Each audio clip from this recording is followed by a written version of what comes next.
Sobre economía y la discusión arancelaria que ha abierto Estados Unidos. Están en plenas negociaciones Chile y ese país para definirlas antes de la fecha límite que estableció Donald Trump del 1 de agosto. Álvaro Clark nos acompaña a esta hora, ex superintendente de Valores y fundador de Amarillos por Chile. Gracias por el contacto, Álvaro, muy amable. Buenos días, Álvaro. ¿Qué tal? Buenos días, ¿cómo están? Álvaro, bueno, esta semana deberían concluir esas negociaciones, en la segunda ronda de negociaciones. La subsecretaria Sangüesa dijo que el jueves ya debería terminar ese proceso por los aranceles. ¿Qué escenario realistamente puede esperar Chile del término de esas negociaciones, Álvaro?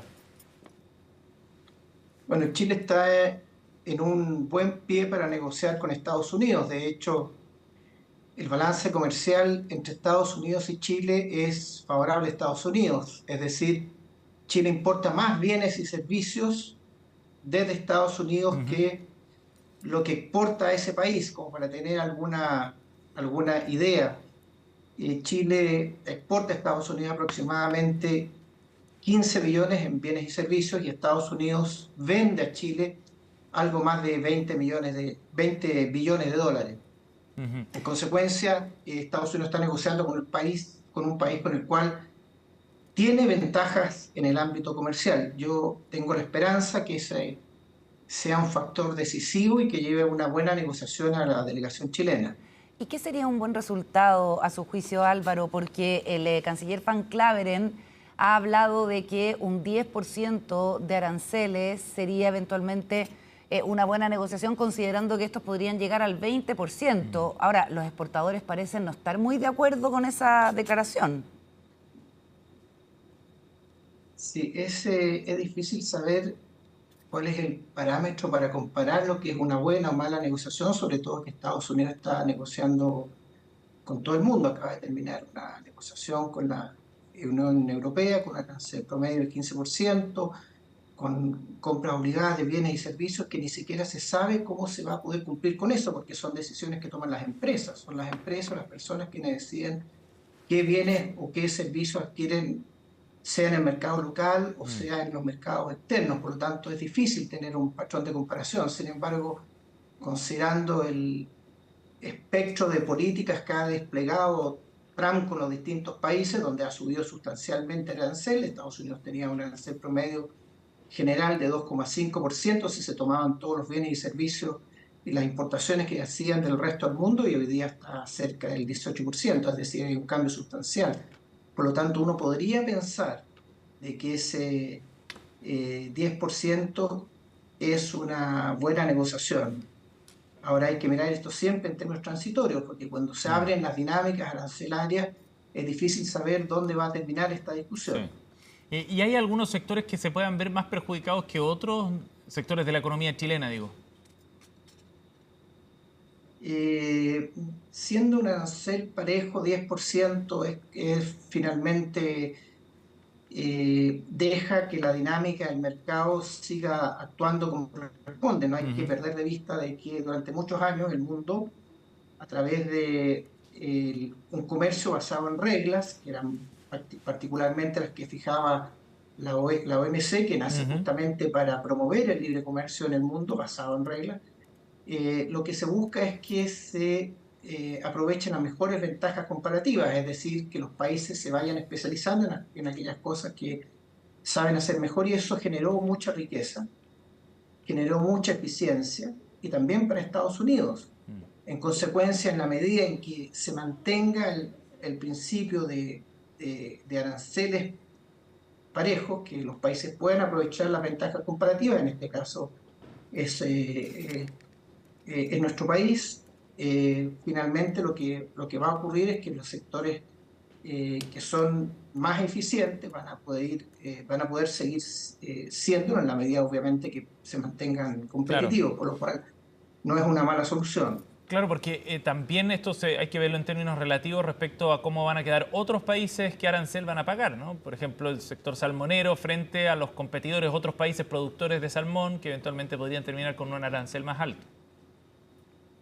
Claro, esto abre muchos temas. Dentro de ellos ese que usted menciona, donde Estados Unidos, a través de su política arancelaria a lo mejor va a discriminar entre países, eso trae consecuencias graves, porque Ujú. los países o las empresas no van a saber en algún momento qué hacer, si tratar de mejorar el lobby, entre comillas, hacia Estados Unidos, o ser más eficientes y poder competir mejor.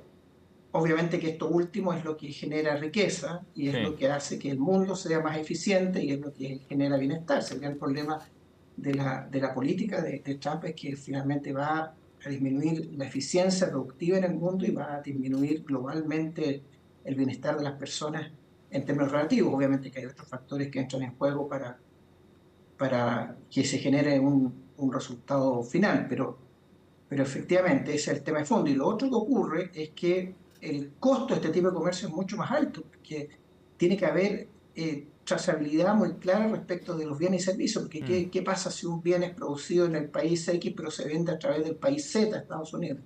Entonces, Ujú. la trazabilidad se hace mucho más costosa, porque Mm. evidentemente que hay incentivos para, entre comillas, disfrazar bienes que se producen en un país Llévalo a través de por, otro. Mm.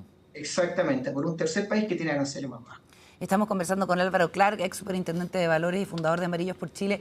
Y en este contexto de negociación con Estados Unidos, que están llevando adelante prácticamente todos los países del mundo, digamos, que están insertos en el comercio mundial, el Grupo de Política Monetaria le sugirió al Banco Central bajar la tasa de interés en 25 puntos base, una decisión que eventualmente el Banco Central realizaría hoy y sería la primera baja en 7 meses. ¿Parece prudente una decisión de este tipo? ¿Parece necesaria, considerando específicamente este contexto de negociación con Estados Unidos que es tan clave para nuestra economía? Yo no le veo mayor problema. Como para poner esto en contexto, las exportaciones de Chile a Estados Unidos en proporción del total son un 15% en promedio de los últimos años. El grueso de las exportaciones chilenas van a China, 35-40%, Europa 20-25%, América Latina 15%, muy parecido a Estados Unidos.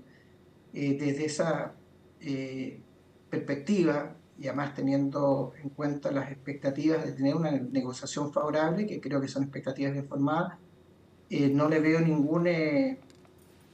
no creo que sea una variable fundamental en la determinación de la trayectoria de tasa de interés.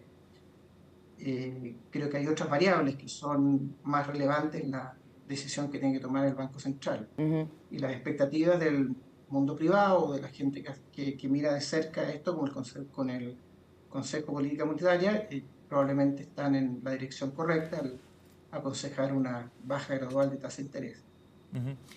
Álvaro, y respecto al efecto que puede tener el arancel sobre el cobre en particular, ¿de qué forma eso afecta a nuestro país o cambia el escenario económico acá?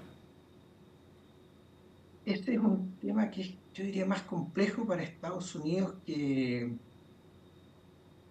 para Chile. Ujú. La- Esto es porque las exportaciones de Estados Unidos de cobre son alrededor de un 60% de las exportaciones, perdón, un 10% de las exportaciones totales de cobre. Sí. No es mucho. En cambio, al revés, las importaciones de cobre que hace Estados Unidos desde Chile son más del 50%, incluso en algunos años han superado el 60%. Y obviamente que las importaciones de cobre que hace Estados Unidos, eso estamos hablando de todas las importaciones de cobre que hace Estados Unidos, ¿vale?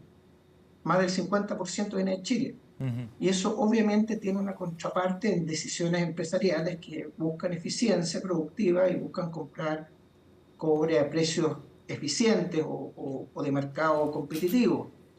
Y por lo tanto es muy probable que afecte más a aquellos productores en Estados Unidos que usan mucho cobre para medicina, en la industria, en todo lo que es electromovilidad, en todos los desarrollos de última generación en temas tecnológicos. Entonces, yo creo que en ese caso en particular, Chile está incluso en una mejor situación de negociar buenos aranceles para el cobre. Además, tiene una vasta trayectoria de ser un proveedor con alta reputación como tal en el Confiable. mercado americano, exactamente confiable.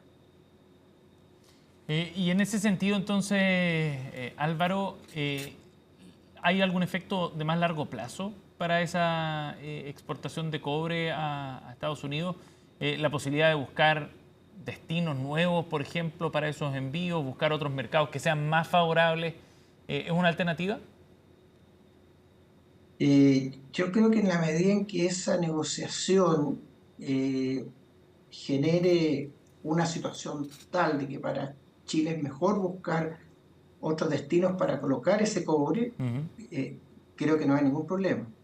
Es solamente un 10% de las exportaciones de Chile, en el mejor de los casos, lo que va a Estados Unidos, por lo tanto, va a poder recolocar ese cobre en otros países donde eventualmente no tenga estos problemas arancelarios. Es Ujú. por esa misma razón que yo estimo que lo del cobre, esto es solamente una estimación, lo claro, digamos, ese va a ser bien solucionado en las negociaciones con Estados Unidos. Muy bien. Le agradecemos a Álvaro Clark, ex superintendente de Valores y fundador de Amarillos, la conversación aquí en el programa. Muchas gracias, buenos días. Buenos días, hasta luego. Gracias, hasta luego. Y nos concentramos ahora en las noticias del mundo.